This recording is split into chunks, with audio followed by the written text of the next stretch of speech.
Hello, everyone. It's Tuesday. I'm Chad. And I'm Ben. All right. We're here with the Tuesday tip of the week. Thank you for joining us. We are coming to you live from the Golf Leadership Academy.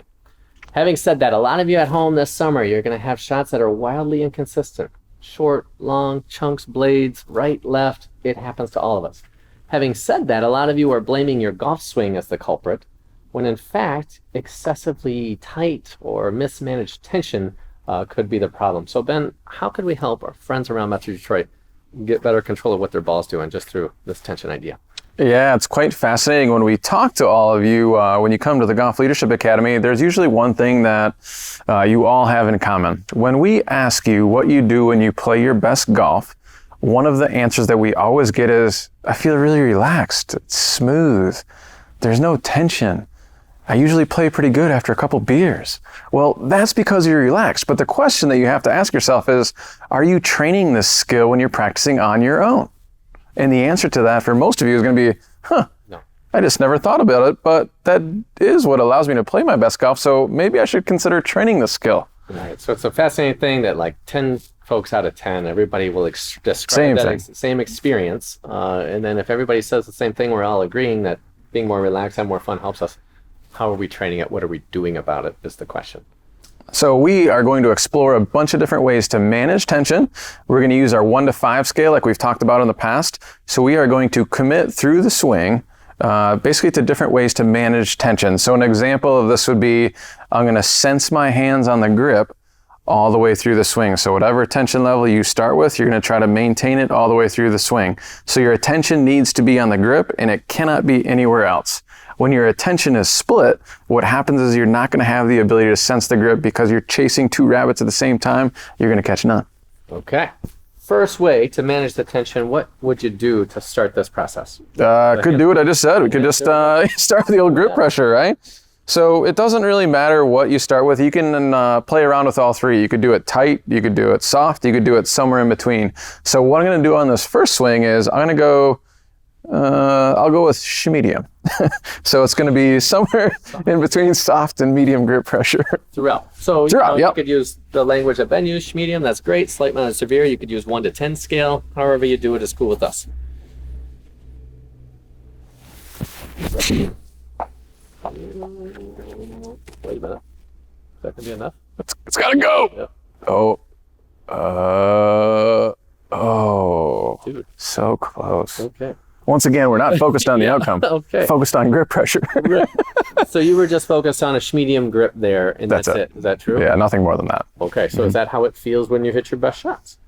Pretty similar, yeah. All right, very good. So like Ben had said, you could go firm, medium, soft. You're going to have to run these experiments to find out what works best for you, and please withhold judgment. You might find out that sometimes we've seen firm grip pressure work better for people. So there's no right or wrong. All the time.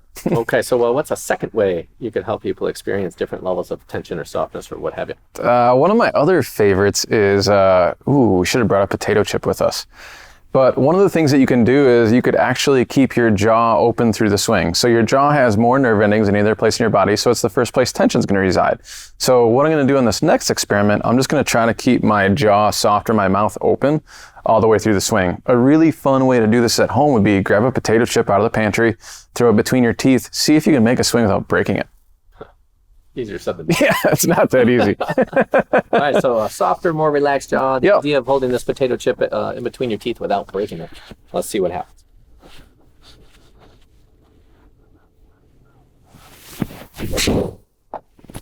That went free. That was pretty free. Yeah, cool. Yeah. Boom. All right. A little off that time. Grip pressure, managing your grip pressure is one way.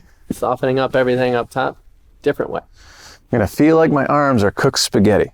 So I'm just going to feel like there's no tension in those arms. So we always talk about the free swinging motion. Like how would you have to feel internally to allow yourself to create that free swinging motion, yes? Yeah. Cooked spaghetti noodles in this case? Cooked spaghetti noodles.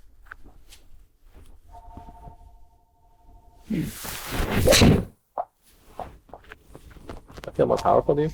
It just felt soft, so I wasn't, not paying too much attention to the power piece, but definitely felt there's less tension in the hands and the arms, that's for sure. The ball went farther. Yeah. Yeah, so it's amazing. You might find that you get a little distance boost on some of these, so you'll be shocked. The ball is the teacher, as we know.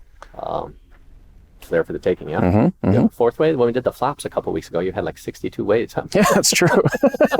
How many you got now with the tension? This one's kind of fun, humming externally.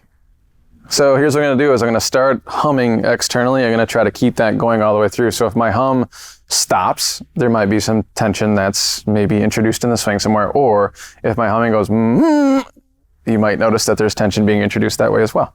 So if it stays the same, there's like just one motion, yeah? Yeah, it'll probably change a little bit, but the goal is to keep it the same all the way through. All right, cool.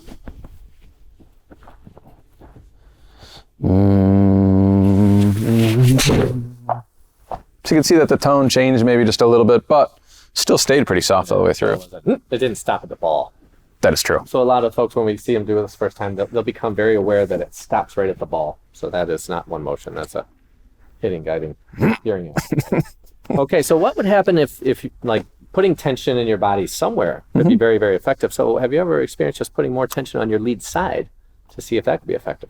Yeah, that's one that kind of kills two birds with one stone for me, because as I put tension in the left leg, it actually moves my divot more forward too. So yeah, 2 for 1 special. Okay, so putting more pressure, more tension on the lead side is an effective way to put it somewhere.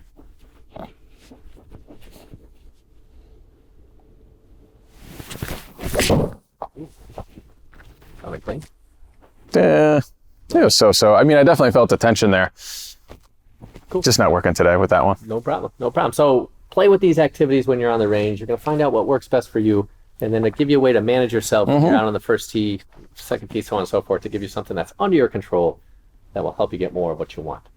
Anything you want to add before we sign off? Just some friendly advice here when you're doing those activities. Remember, just commit to the intention. If you're trying to do something with your swing while trying to manage tension, you're not going to get what it is that you're looking for. So remember, you're always trying to commit to one thing throughout these experiments. See if you can set the swing piece aside and watch the magic happen. You guys will be pleasantly surprised at home what happens to you.